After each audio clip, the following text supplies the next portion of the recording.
Bom dia para você. Agora, depois desses seminários fantásticos, nós vamos agora para o nosso sermão e que Papai do Céu possa continuar falando profundamente no nosso coração. Convido você a fechar seus olhos então. Vamos orar pedindo a Deus. Altíssimo Pai, louvado e engrandecido Senhor, seja o teu nome para todo o céu. Muito obrigado pelo privilégio que nós temos de ter o Senhor como nosso guia, como nosso parâmetro, como nosso protetor, ajudador, mas em especial, nosso redentor. Nós gostaríamos, Senhor, de solicitar nesse momento o poder do Espírito Santo para falar profundamente da nossa vida e ter no Senhor a guia, ter no Senhor a iluminação, ter no Senhor as bênçãos necessárias para o melhor entendimento da passagem, em nome de Jesus.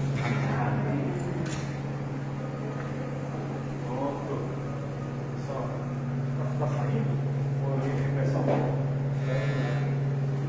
dá um cliquezinho ali para mim, né, no computador. Convido você a abrir sua Bíblia em Malaquias, capítulo 3, do verso 6 em diante.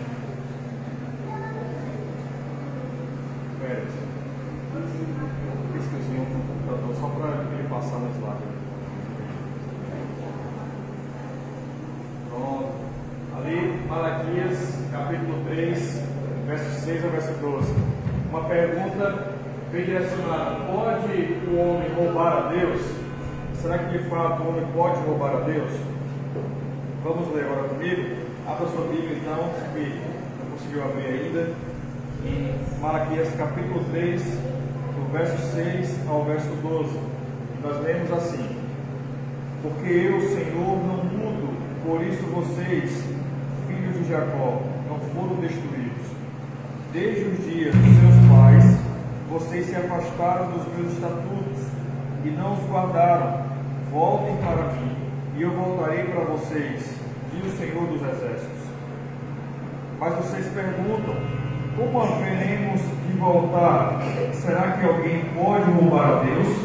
Vocês estão me roubando e ainda me perguntam: em que te roubamos? Nos dízimos e nas ofertas. Com maldição vocês estão sendo amaldiçoados, porque estão roubando vocês, a nação toda. Tragam todos os dízimos à casa do tesouro, para que haja mantimento em minha casa. Ponham-me à prova nisto, diz o Senhor dos Exércitos, se eu não lhes abrir as janelas dos céus e não derramar sobre vocês bênçãos sem medida. Verso 11: por causa de vocês, repreenderei o devorador, para que não consuma os produtos da terra, e não deixarei que as suas videiras nos campos fixem frutos, diz o Senhor dos Exércitos. Todas as nações dirão que vocês são felizes, porque serão uma terra de delícias, diz o Senhor dos Exércitos. Que texto fantástico, que texto forte. E eu tenho certeza que você já leu várias vezes o texto. Aqui claramente o contexto mostra que os sacerdotes e o povo estavam roubando a Deus nos dízimos e nas ofertas.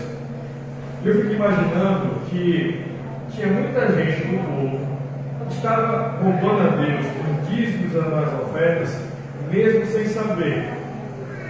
Nós podemos roubar a Deus nos dízimos e nas ofertas sem a gente ter conhecimento disso? Podemos, sim ou não? Podemos, não podemos?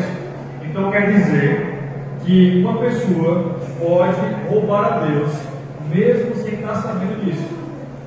Vamos pegar um exemplo. Se uma pessoa não sabe que naquela rodovia não pode andar 100 km por hora e ela está andando a 120, ela não sabe que não pode andar a 120. Para ela, pode, mas a rodovia só pode andar 100 km por hora. E aí a federal está lá na frente e pega naquele aparelhinho e vê o velocímetro 120. E a outra equipe está lá um pouco mais na frente para ele parar, ou ele parar. Quando ele for atuado, ele vai ter a desculpa de falar que não sabia que era 100 km por hora. Ele pode até falar, ó, não vi a placa, ou não vi a sinalização. Mas se porventura tinha essa sinalização e ele não viu, ele está cometendo uma infração. Ele está saindo, ele é contra a lei. Em outras palavras, amigos, a gente querendo ou não, sabendo ou não, se a gente transgredir a lei, nós seremos atuados, nós seremos responsabilizados. E Deus fala: onde me roubaste os dízimos e as ofertas. Isso quer dizer que eu, sabendo ou não, querendo ou não, os dízimos e as ofertas são do Senhor. Observe, mostra mais uma aí. Quem já teve um celular como esse, pode dar um cliquezinho, né, por gentileza, aí na setinha, no lado esquerdo. Pode clicar até na seta ali no teclado. Pode clicar por lá, por gentileza.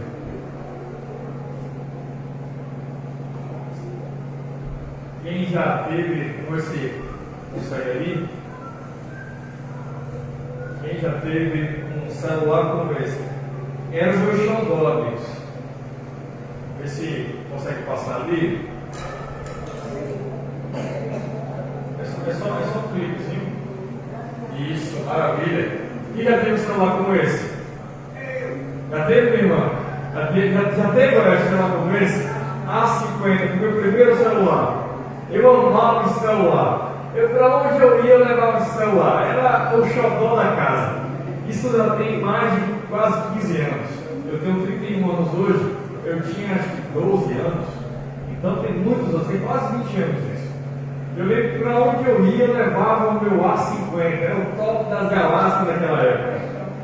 E uma vez eu levei esse celular lá para casa do meu primo. E geralmente o pessoal colocava R$10 de crédito para você usar as ferramentas, usar a loja que tinha nesse celular. E aí você tinha aquele joguinho, não sei se teve, lembra? Que era o joguinho da cobrinha. E aí você brincava com o jogo da cobrinha, o destaque técnico, empurrava as caixinhas. E eu amava aquele jogo. Ou seja, os R$10 era para aquela finalidade, né? Para ligação e também para os jogos, para você baixar jogos e tudo mais. Não é o smartphone que nós temos hoje, mas conseguia alcançar aí o objetivo dele. Conseguia divertir a criançada. E amigos, eu lembro que eu levei esse celular lá para casa do meu primo. Meu primo era, obviamente, tinha muito mais condições do que eu. E eu lembro que ele pegou meu celular, ele tinha um bocado de brinquedo, um bocado de celular, um bocado de coisa, e só tinha meu celular. E ele pegou meu celular quando eu não vi, e foi para um canto lá, se escondeu, começou a entrar na loja e gastou o meu crédito todo. Eu fiquei com muita raiva naquele dia. Como é que pode? Como é que você, depois que eu descobri, você usou meus R$10 de crédito? Você é ladrão, você me pediu, por que você fez isso comigo? Eu fiquei com muita raiva naquele dia. Eu falei, você vai pagar os meus R$10. Eu não pago. Você usa os meus brinquedos aqui, eu não faço nada, não sei. Se você pode usar os meus brinquedos, eu posso comer os meus. Mas eu peço para usar os brinquedos. Você não pediu para usar o brinquedo. Esse na briga que teve. O seguido no frigir dos ovos, ele não devolveu os R$10. Eu fiquei sem os R$10, fiquei sem meu crédito lá, sem comer brincar, sem comer entrar na loja. Eu fiquei com muita raiva daquele dia. Chegou o dia de voltar para casa. E eu sabendo, ainda com aquele ódio no coração, os R$10, como é que eu vou resolver isso? Você não vai me dar? Não vou me dar, não vou te dar. Vai me dar? Não? Não vou te dar. Então, por quê?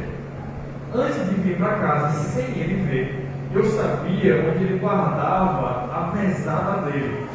No meu senso de justiça, agora ele vai pagar o último centavo. Vou lá na caixa, que está separado o dinheiro dele, e pego quanto? R$10. Vou lá, pego os R$10 e para casa sem saber. Meu pai sabia que minha única fonte de renda era ele mesmo. E qualquer dinheiro que eu chegasse em casa, fora o dinheiro que ele me desse, era um dinheiro suspeito. Ele tinha que ser explicado. Eu chego lá, feliz da vida, vou colocar. Para onde, Daniel? Vou colocar crédito. Como assim vai colocar crédito para pôr dinheiro onde? E agora vai explicar? Não, pai, é porque Caio te deu 10 reais. Caio te deu 10 reais. Me conta essa história direito. Aí eu tive que dizer, não, aconteceu isso. Então ele devia 10 reais. Então ele me devia 10 reais, eu fui lá e peguei. Meu pai entendeu a situação. O pai começava naquele dia. Ele trouxe do sofá, sentou no sofá e falou assim: Daniel, nós pegamos, por mais que a gente ache que o dinheiro é nosso, nós pegamos um dinheiro que não nos pertence. E isso se caracteriza em quê, irmãos? De roubo. Eu achando que era meu ou não. Eu achando que tinha direito àquele dinheiro ou não. Eu estava roubando. Irmãos, quando eu me senti um ladrão, nossa, que sentimento terrível. Quando caiu a ficha que eu só peguei aquele dinheiro sem ele perceber, sem ele ver, mesmo que eu achasse que aquele dinheiro me pertencia, eu estava roubando. Aquele dinheiro não pertencia. Fingi dos olhos. Meu pai me fez devolver os 10 reais que eu vi. O sentimento de ladrão passou. Nunca mais eu fiz isso. Um ensinamento ficou. Eu gostaria de compartilhar com vocês. Neves, passa mais um pra gente. Olha só. Pode passar, dá um cliquezinho aí. Mesmo lugar. Pode clicar mais uma vez? Isso. 1 Coríntios 6, verso 9. Olha o que diz aí.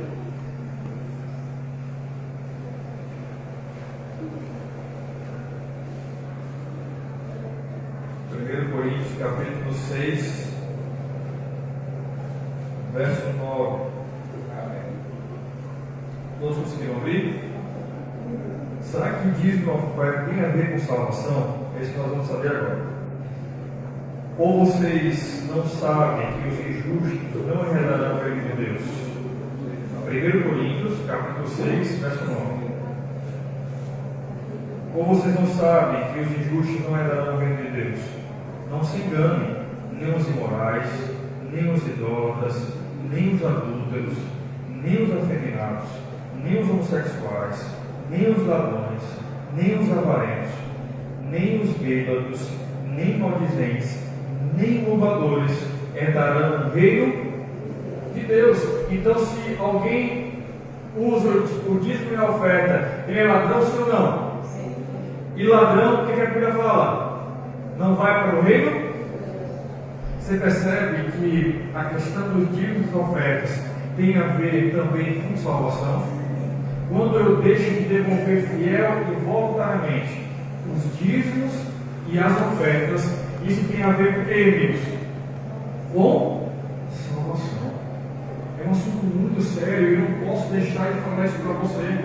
Quando eu e você não devolvemos fielmente os dízimos ao Senhor, e quando eu e você não devolvemos fiel e voluntariamente as ofertas, nós estamos para Deus nos caracterizando como ladrões, e ladrões não vão.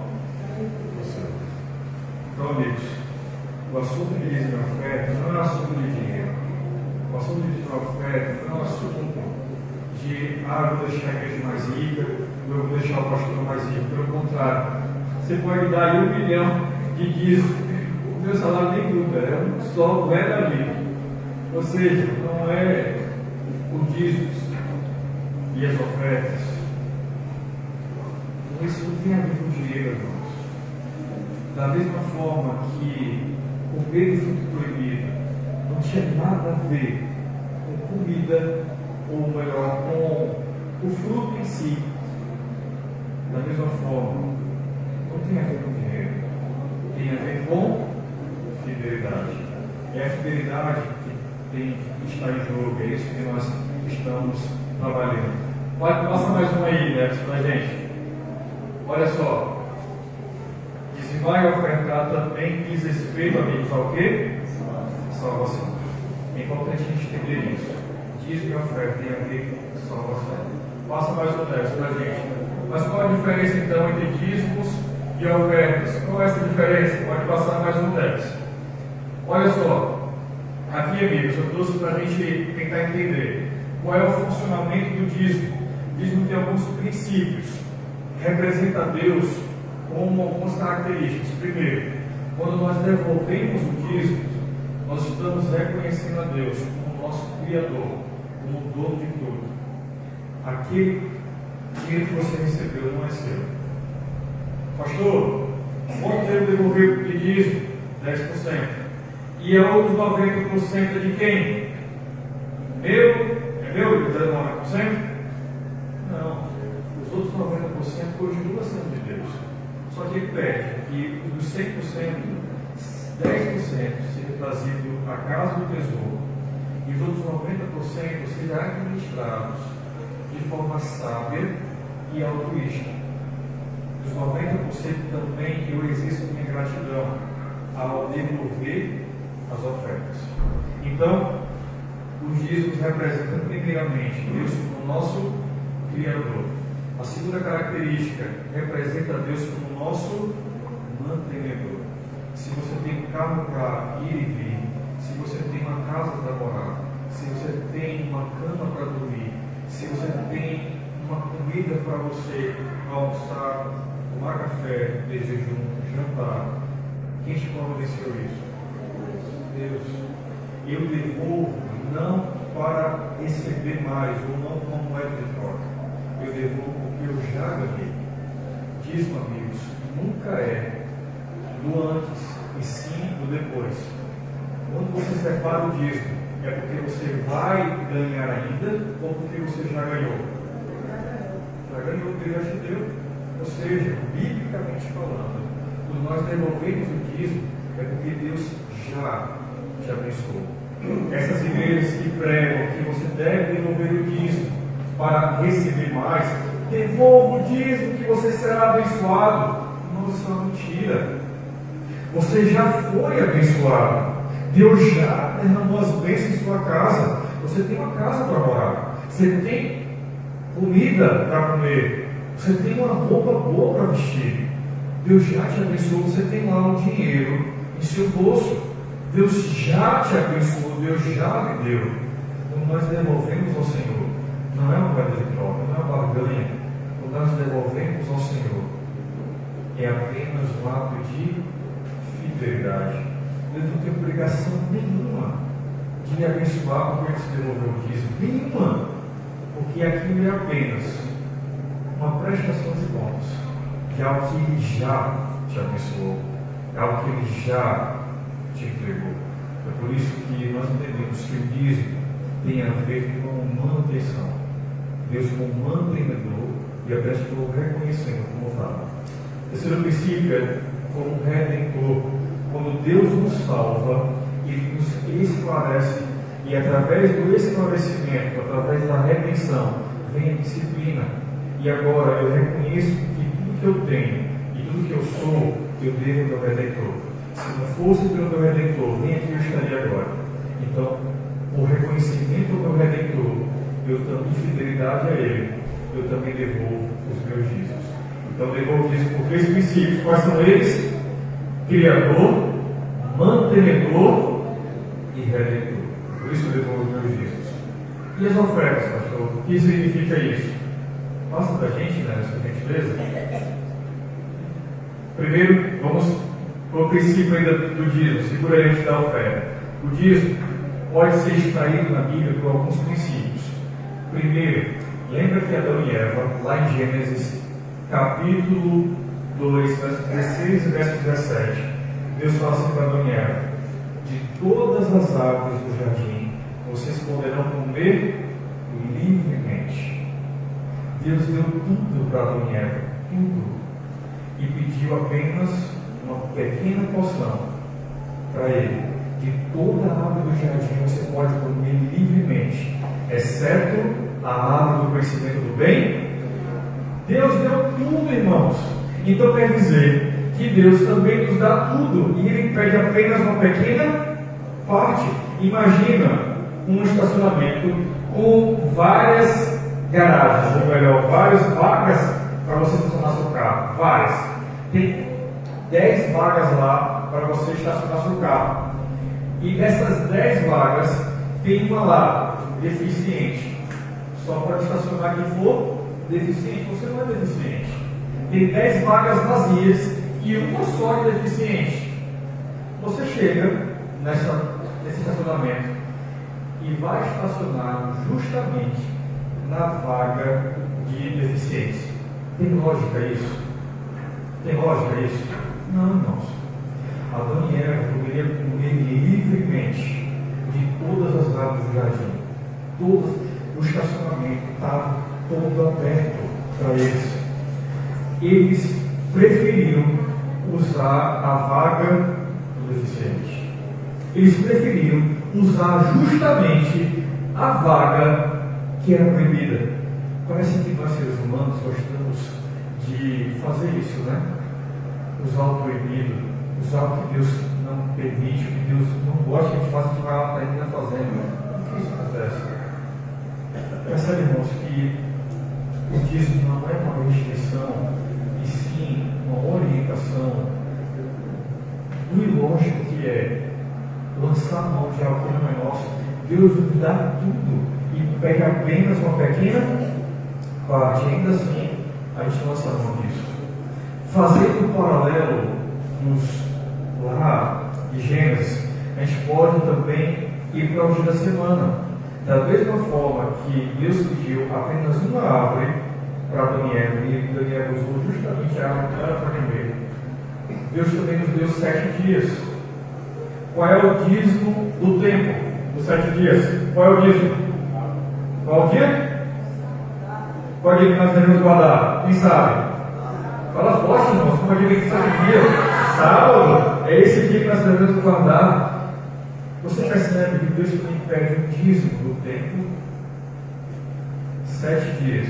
Ele só pede um para a gente. Só um. E esse um nós também queremos usar muitas vezes. Percebe? Que é a mesma coisa que Adão e Eva fizeram lá na árvore do conhecimento do bem e do mal. A gente faz hoje no tempo. Deus nos pede uma coisa só. Os 7, só um. E a gente está nem usando. A gente corre e vai para o dinheiro. Dos 100% que Ele nos dá, Ele só vai devolver 10%. E ainda assim, nós usamos 90%, usamos todas as vagas, e ainda queremos uma vaga deficiente. Ainda queremos aquela vaga proibida, aquela vaga que não precisa. Você percebe, irmãos, que não é a ver com dinheiro, não é a ver com comida, não é a ver com tempo, não é a ver com dinheiro. O que está em jogo aqui é a fidelidade. Se eu sou ou não fiel ao Senhor, tanto nos dízimos e ofertas, quanto no tempo, ou em qualquer outra área da minha vida, Deus me pede que eu seja 100% dele. Eu obedeço a Ele, o que Ele pede, no mínimo Ele nos pede. Neves, passa agora aí. Olha que princípio interessante. Abra sua Bíblia em Gênesis capítulo 18. Gênesis capítulo 18.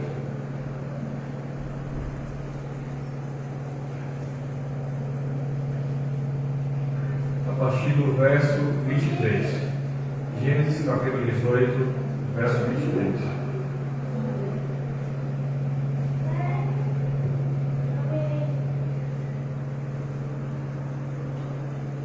Você lembra desse contexto?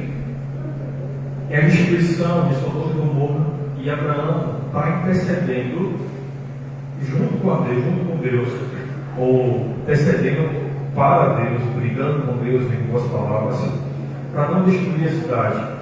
E ele argumenta com Deus: Senhor, se tiver 50 justos, o Senhor vai destruir?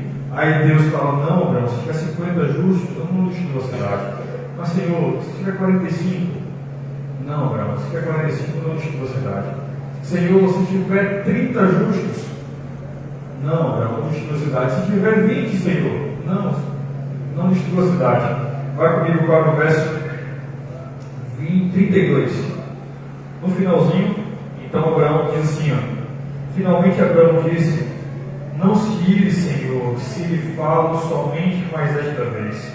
E se por acaso houver ali apenas 10, o Senhor respondeu: não a destruirei por amor dos 10. Sodoma e Gomorra foi destruído, sim ou não?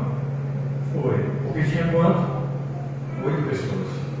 Porque então, se Abraão sabia que a família de Ló só tinha 8 pessoas, porque Abraão não desceu para 8? Biblicamente falando, 10 é o número mínimo. Era ridículo para Abraão comunicar com Deus menos do que o mínimo. 10 era o mínimo. Quantas pragas Deus derramou lá no Egito? Quantas foram?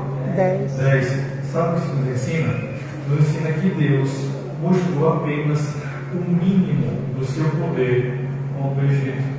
10 na Bíblia, enquanto 12 representa a totalidade, 7 representa a perfeição e plenitude, 10 representa o mínimo. Então Abraão entendia isso. Então Abraão, entendendo isso, Senhor, não tem como eu abaixar de 10. Tomara que tenha mais 2 lá, além da família de Ló. Mas infelizmente não tem. Ou seja, biblicamente falando, 10 é a pequena parte, é a mínima parte. Amigos, quantos por cento de fato Deus nos pede? 90%? E dízimo? Quanto é? 10. 10 representa na Bíblia o quê? O mínimo. Deus nos pede o mínimo para representar a fidelidade. Ele não falou para Adão e Eva: vocês não podem comer de nenhum fruto, só pode comer de uma. Não, Deus não fez isso. Deus falou: você pode comer livremente, eu só te peço o mínimo. Será que você não vai poder fazer nem isso? Nenhum. Percebe, irmãos, que muitas vezes nós não somos fiéis nem no mínimo, nem naquilo que Deus pede. Tanta porcentagem tão fixa. Nós precisamos ser fiéis no mínimo.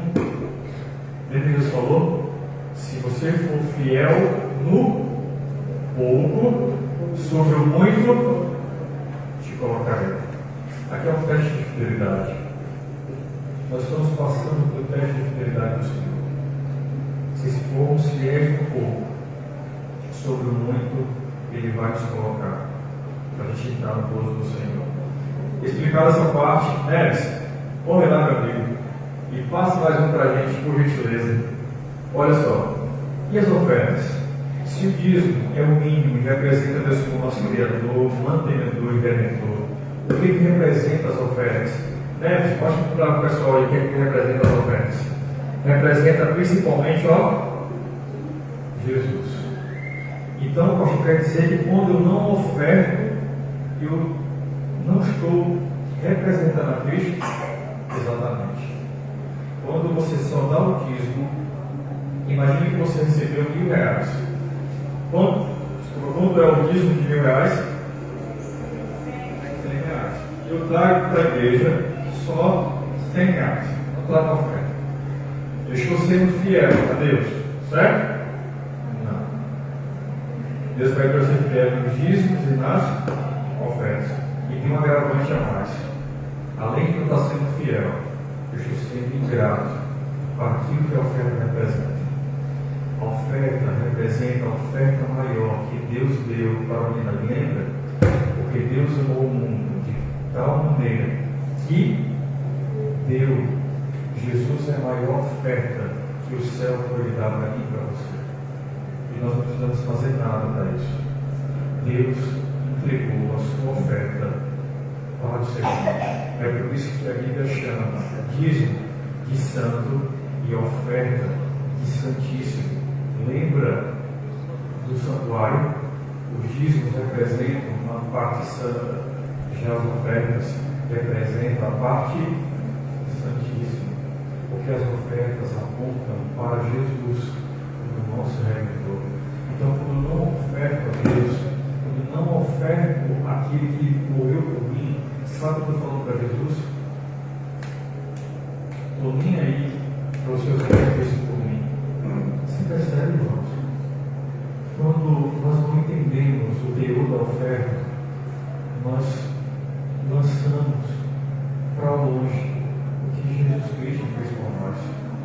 Ele é a oferta por perfeição. Ele é a oferta perfeita. E quando eu oferto, estou agradecendo a Ele, eu estou representando Ele na minha vida. É por isso que quando a pessoa oferta pouco, porque Jesus não apresenta pouco, né?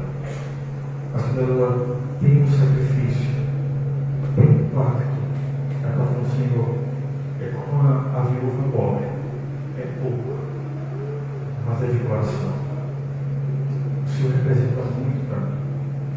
Eu sei que o Evangelho, eu sei que o sacrifício que o Senhor fez na cruz do Calvário vai alcançar mais pessoas. Eu quero que esse mesmo Jesus que eu amo tanto, esse mesmo Jesus que morreu na cruz do Calvário por mim, seja falado para outras pessoas bem longe daqui. E aí, amigos, no meu oferta, eu estou representando Jesus. É por isso que muitas pessoas, a oferta dela é maior do que o dízimo, porque é gratidão dela, é o que eu tenho no coração. Ah, pastor, mas eu devolvo minha oferta de 2%, mas no coração. Eu sei que é de coração, amigo. Jesus está percebendo, percebe que você está dando presente para Ele. Oferta é o presente que você dá para Jesus todo mês, todas as vezes que você recebe o seu rendimento. É o presente que você devolve a Jesus, não é, Deus? Olha só, representa, passa mais um para a gente. É um presente, oferta mesmo. É um presente que se Deus não estipula valor. Ontem, meu pai, irmãos, olha que incrível.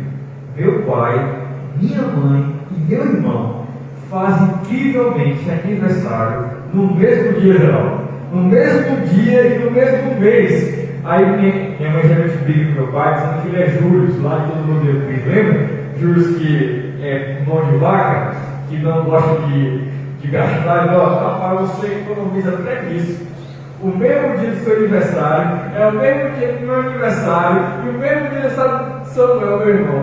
E aí, para agregar mais um, eles foram casados, o pai e a mãe, no mesmo dia do aniversário. São quatro aniversários, 4 comemorações, no mesmo dia. Aí ele faz um bolo só, aí ele me fala que ele ficou movido nesse dia. Mas aí eles estão aqui agora, eles vieram ontem para cá para passar o aniversário aqui em Cabralha, né? Meu irmão já está aqui. Aí meu pai e minha mãe fez uma festa só, comemorando os 3 aniversários, mais uma festa de casamento. Os quatro, né?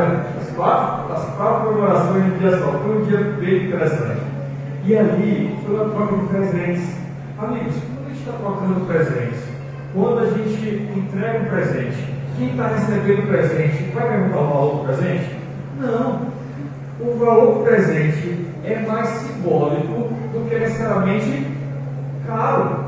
Ou seja, quanto mais você amar a pessoa que está recebendo o presente, menos valor você vai, menos preço você vai colocar. Quando eu vou dar presente para eles, o que tinha mais importante para mim, não custou muita coisa, mas era mais importante para mim, eu entreguei para eles. Amigos, presente não tem a ver com o valor, ou melhor, preço, tem a ver com o valor. É por isso que Jesus estava sentado ali, olhando aquela viúva pobre e os outros derramando aquela cesta de dinheiro, e aquela viúva pobre dando 2 moedinhas, entregando para ele. Sabe, Jesus olhando para aquilo ali, presente, é quando a gente dá no coração. Aquela viúva deu no coração. Por isso que cuidar da viúva vale muito mais do que todos os outros, os milhares de outros. Que foi o melhor presente que ela poderia dar para mim. Você percebe? Por isso que a Bíblia fala, doe com alegria, porque se você não estiver doando com alegria, Deus não vai considerar, nossa, a pior coisa é você receber um presente de má vontade. É a pior coisa que tem. Da mesma forma, se você acha que Jesus não considera, se a gente ser humano se sente mal quando alguém nos dá uma coisa de má vontade, imagina Jesus. Dácio, fala, Dácio. Tem um exemplo claro de oferta na Bíblia, a oferta de Caim e Abel, né? Pronto. A de Abel com a dureza no coração e a de Caim com a dureza no coração. Qual foi abençoado?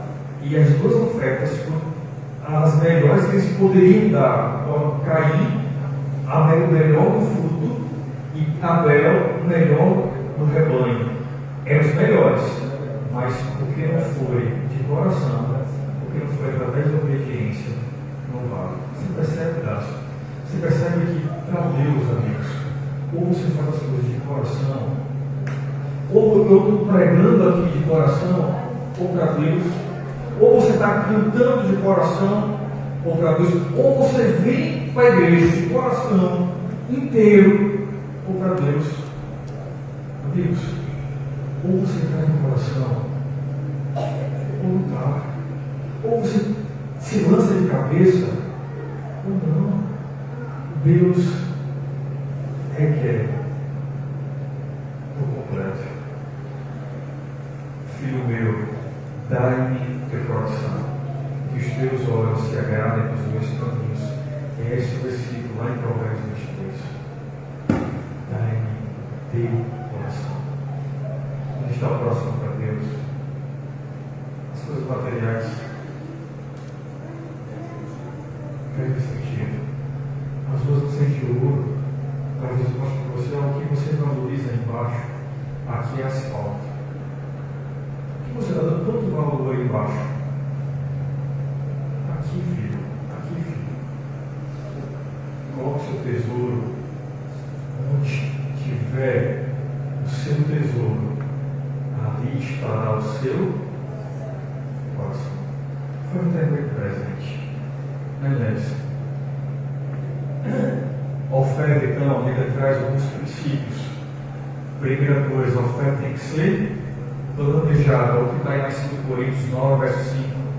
Portanto, tive por coisa necessária exortar estes irmãos, para que primeiro fosse ter convosco e preparasse de antemão, preparasse com planejamento, com antecedência a oferta. Amigos, o que eu quero dizer é que se eu chegar aqui na igreja e sacar aqui, ó, estou com 5 reais no bolso, tira os 5 reais do bolso, cadê? Deixa eu ver se eu tenho algum dinheiro aqui no bolso.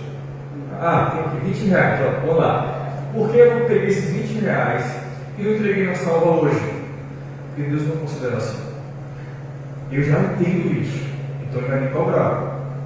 Se uma pessoa não entende isso, ela pode entregar normalmente. O que ela tem no bolso, ela pode entregar que Deus vai aceitar. Mas uma pessoa que já entendeu que a oferta e dízimo tem que ser preparado em casa, de antemão, planejada, e ela não faz isso, e ela vem aqui, na igreja, e esqueci a oferta, e agora? Aí, pega o que tem no bolso, 20 reais. Ai, cumpri meu papel de cristão. Isso. Não funciona assim. Não é assim que funciona. Você já entendeu que a oferta é planejada, é de antemão. Então eu não posso vir aqui de qualquer jeito. Por que eu peguei esses 20 reais e entreguei na oferta? Porque minha oferta já é planejada. Eu já entreguei minha oferta ao Senhor. Eu já fiz meu pacto com Ele. Já entreguei. Pastor, então quer dizer que eu tenho que trazer para a casa do Senhor algo que eu preparei em casa? Exatamente. Uma oração, gratidão. Senhor, muito obrigado, porque esse mês o Senhor proveu. Todas as pessoas desempregadas aqui, o Senhor me deu esse recurso agora. Muito obrigado, Senhor. Está aqui o dízimo. Senhor, está aqui a oferta. Próximo sábado eu vou entregar. Percebe? Você chega aqui já aguardando esse momento do ofertório, o momento que passa a sala. Senhor, está aqui, ó. Estou pregando meu papel. Está aqui como prometido, Senhor. Amigos, quando a Bíblia fala para você não entrar nos atos do Senhor de mãos vazias, é levando em consideração o planejamento. Deus é Deus de ordem, não de desordem. Deus deseja que você se prepare de antemão para trazer a oferta ao Senhor. Faça aí nessa. A oferta tem que ser também regular. Honra ao Senhor com os teus bens e com as primícias de toda a sua renda. Recebeu dinheiro, muita gente paga aluguel, compra a feira, dá dinheiro para filho, faz isso, faz aquilo. Eita, tinha que dar o dízimo, tinha que dar a oferta. Amigos, tem que ser regular. Primeiro, e nós vamos reforçar isso na prioridade, mas tem que ser feito. A primeira coisa é regular, tem que ser sistemático. Você tem que se preparar para isso. Neves, passa mais um ali para a gente entender o próximo princípio e já ir para o finalzinho. Sistemática, olha o que a Bíblia fala: cada um de vocês trará uma dádiva conforme as bênçãos recebidas do Senhor, o seu Deus. Eu não vou fazer dívida para dar dízimo e oferta. Não colocar o braço acima do que eu alcanço para fazer dívida para entregar para a casa do Senhor. Muitas igrejas fazem isso. Não, venda as propriedades, faz a igreja. Não, amigos. Esse que Deus pede. É conforme as nossas bênçãos. É resposta, não é barganha. Neves, passa mais um para a gente, meu amigo. Próximo papo. Ponto proporcional aqui, ó. Segundo que, olha só, porque se há prontidão de vontade, será segundo que qualquer tem e não segundo que não tem. Proporcional, Deus não vai pedir mais do que nós recebemos. Neves, mais um, por gentileza. Passa, que está ajudando o outro ali também. Passa mais uma prioridade. Mas buscar primeiro o reino de Deus, volta lá um pouquinho, mas buscar primeiro o reino de Deus e sua justiça, e as demais coisas serão acrescentadas. Isso é parte de Deus, que o restante vai ser acrescentado. Olha esse texto aqui, com isso a gente vai terminar com esses últimos dois textos. Veio por três slides. Olha só, o que é de fato adoração. Primeiro Crônicas fala assim, cá embaixo, diz assim, ó: agora, pois, ó Deus nosso, graças te damos e louvamos tua glória, porque quem sou eu, o quem é meu povo, para que pudéssemos ofertar voluntariamente estas coisas, porque tudo vem de ti e das tuas mãos te damos. É só uma resposta. Neves, passa para a gente mais um. Olha esse texto que eu gostaria que você acompanhasse comigo, que é muito fantástico. As contribuições exigidas dos hebreus para fins religiosos e caritativos montavam uma quarta parte completa de suas rendas. Irmãos, o que é uma quarta parte? Eu pego uma pizza e divido em 4. Então eu tenho uma quarta parte. A quarta parte é uma parte dessas 4. Uma parte dessas 4 representa quantos por cento? 10. Não, olha bem. Você tem 4 partes. Cada parte representa quanto do 100%? Quanto? 25. Então 25, 50, 75, 100. Ou seja, os hebreus separavam a quarta parte, ou seja, 25% das suas rendas para fins religiosos. Pelo amor de Deus, vamos ficar tudo pobre. 25% era esse pensamento cristão. Olha o que ele mais fala. Aqui, uma taxa tão pesada sobre os recursos do povo, poder-se esperar que os reduzisse à pobreza. Mas, ao contrário, a fiel observância desses estatutos era uma das condições da sua prosperidade. O que as pessoas achavam que ia empobrecer eles era um requisito para eles enriquecer, ter prosperidade. O que as pessoas achavam que poderia atrapalhar a vida deles era o argumento de Deus para abençoá-los. Amigos, quando você devolve o dízimo, muita gente devolve o dízimo na oferta, achando que não vai dar conta para pagar as contas do mês. Muita gente devolve achando que não vai conseguir concluir no final do mês, mas amigos, quando a gente faz isso, quando a gente é fiel ao Senhor, esse é o argumento de Deus para te abençoar. Olha só, olha o que diz aqui. Sobre a condição de sua obediência, Deus me fez essa promessa: por causa de vocês, repreenderei o devorador. Tem muita gente que fala assim: ó, meu Deus, parece que tem um devorador do meu salário, que eu recebo hoje, amanhã já foi. É a tua sensação? Amigos, Deus vai repreender esse sentimento na sua vida. Você vai ter mais, mas não com barganha, fique claro isso, mas com fidelidade, porque existem bênçãos condicionais. Deus só vai abençoar se formos fiéis. Porque se nós não formos fiéis, Adão e Eva foram fiéis, o que aconteceu? Morte. Se eles forem fiéis, tivessem sido fiéis, eles seriam abençoados. Neves, olha só, ela conclui assim, ó. Passa aí. Deus dispôs o plano da. Volta mais uma vez. Esse é o último. Deus dispôs o plano da doação sistemática para o sustento da sua casa e para aliviar as necessidades dos pobres e dos sofredores. Ele ordenou que o dar deve tornar-se um hábito para que possa contrapor-se ao perigo e do pecado da avareza. O dar continuamente faz com que a avareza morra de inanição. A doação sistemática destina-se no plano de Deus a arrancar tesouros dos avarentos tão depressa quanto ganhos e consagrá-los ao Senhor a quem pertence. O que significa isso? Quando você recebe dinheiro, já tira o dízimo e oferta e desenvolve com isso um hábito, ao passo que você vai fazendo isso, Deus vai arrancando de você a avareza e o egoísmo e colocando o altruísmo, a bondade, a fidelidade no seu coração.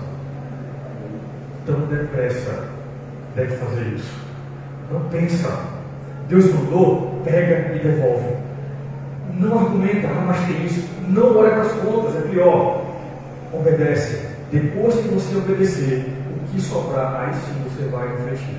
Primeiro, fidelidade. Buscar primeiro o reino de Deus e a sua justiça, e as demais coisas serão acrescentadas. Isso é fé, irmãos.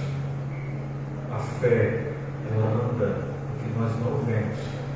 A fé anda no impossível. O que é impossível para os homens é possível para Deus. E aquele que se aproxima de Deus deve crer que Ele existe e que Ele é galardoador por esse que recompensa a fidelidade. Você percebe como a fidelidade tem a ver, irmãos, com a organização, com o sucesso da vida espiritual e financeira também. Eu quero concluir e terminar com o último slide. Neves, passa aí. Quero concluir contando minha última história para você. Meu testemunho pessoal. Lá em casa, nós já somos participantes já há muito tempo. Isso desde a minha época, antes de ir para a faculdade. 10% de dízimo, 10% de oferta e 5% de oferta social. Essa é a realidade lá em casa. Pastor, eu devo servir assim lá em casa? Não. É você que vai definir, você e Deus. Aqui eu estou contando como testemunho, só por isso. 10% de dízimo você tem que devolver. A porcentagem da oferta e da oferta social define você. Mas eu estava estudando, minha esposa engravidou, a primeira filha, Isabel, vocês conhecem. E aí, no 7º mês, minha filha começou a não conseguir desenvolver mais na gestação da minha esposa. E a gente foi correndo para o hospital.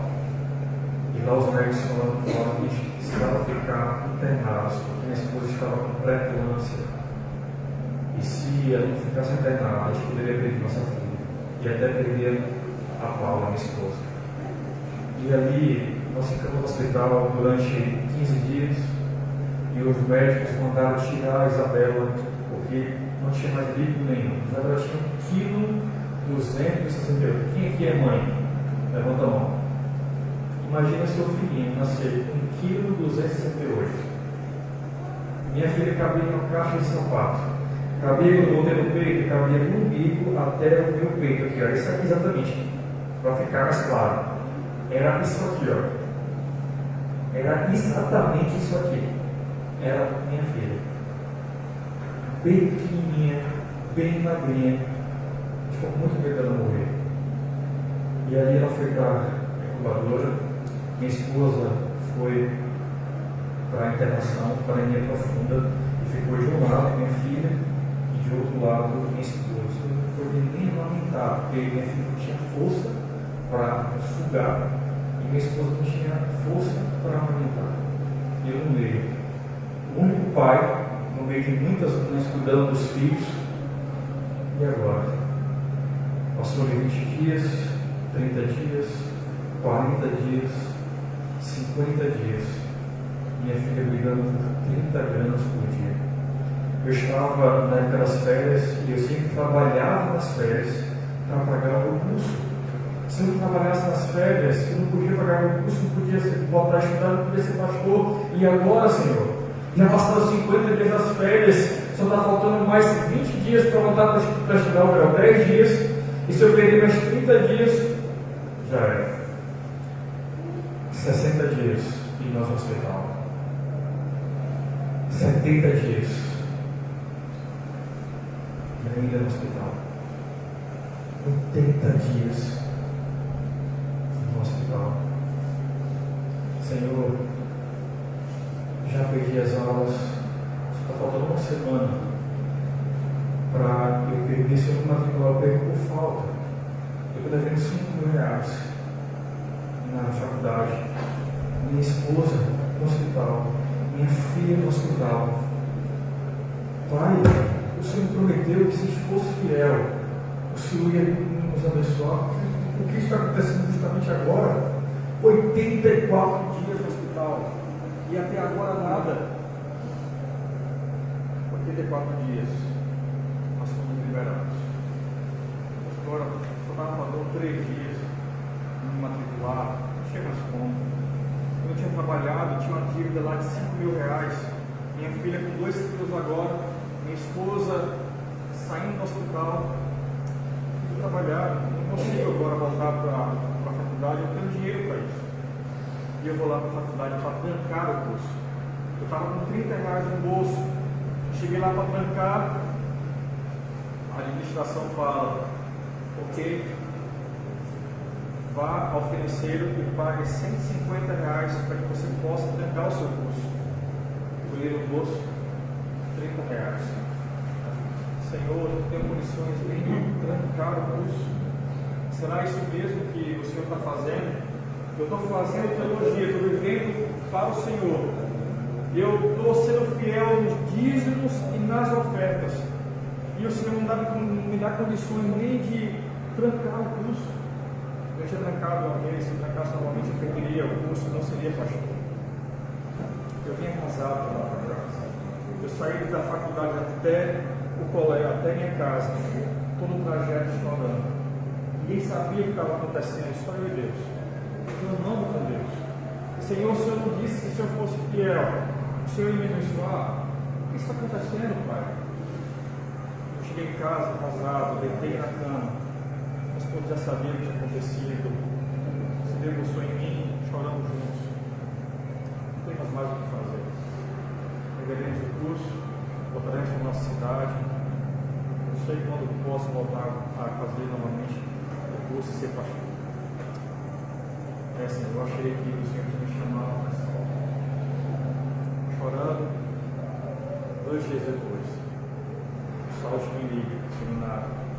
Daniel, o que está acontecendo? Você não está matriculou ainda. Só está faltando 1 dia, um dia depois melhor.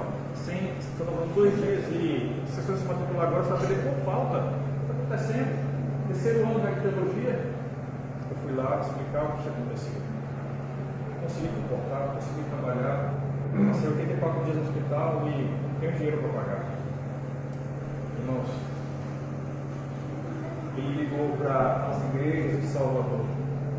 E as igrejas de Salvador, por causa da fidelidade causa do amor aos irmãos, por causa das ofertas dos irmãos.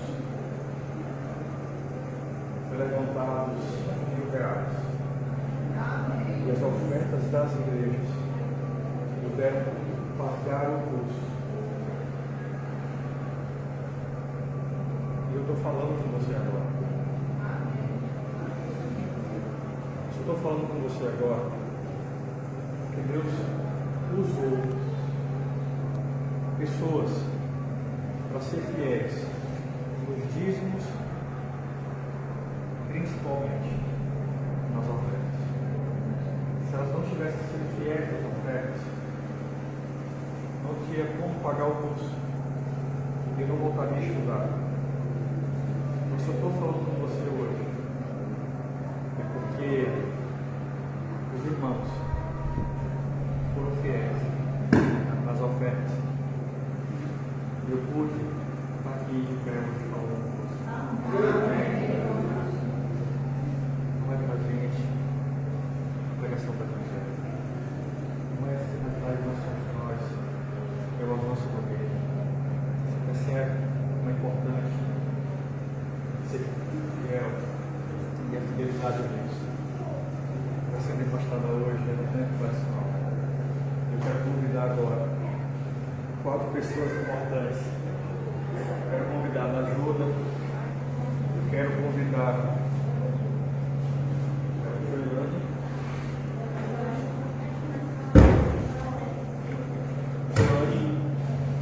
Quero convidar a Joane. Quero convidar a Bia, Beatriz.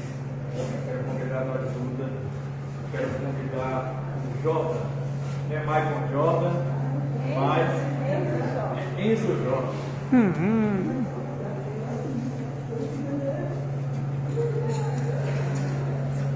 Amigos, eu só posso